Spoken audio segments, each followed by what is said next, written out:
Jeta është bërë shumë dinamike, po dëgjoja dhe po lexoja një lajm që Como e kanë marrë se investitor amerikan. Kanë marrë dhe Cesc Fabregas, më duket. Po, trajner. Edhe ka bërë shumë mirë në këtë. Ata po ndërtojnë një sistem biznesi, po ndërtojnë një brand ekipin e Comos. Kanë filluar Chesin blu, kanë ndërtuar brandin Como, kanë ndërtuar një manufakturë të tyre. Pra përveç se bëjnë fanella për ekipin, shesin brand, siç është Nike, siç është Adidasi.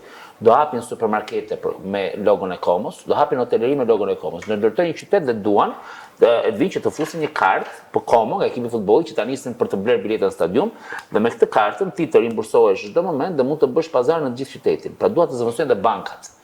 Dhe ku e gjejnë mënyrën më të mirë gjithë këto kompanitë e madhe për të eksperimentuar tyre, te sporti. Sporti është industria më e madhe. Ka shumë masivitet. Gjë se edhe bërë emisionet sportive. Dhe kur dëgjoj presidentin e një skuadre shqiptare që del në televizor dhe thot, ky presidenti do merret me gjyqtarët, them o zot, çfarë niveli urët mund të jenë këta njerëz nga pamja e biznesit të futbollit, a? Që duhet dhe ti sulmojmë kaq shumë sepse si çdo gjë edhe sporti këtu tek ne nuk mund të jetë në nivele kaq të larta zhvillimi sa. Po pse jo? Mund të bëhet. Pse?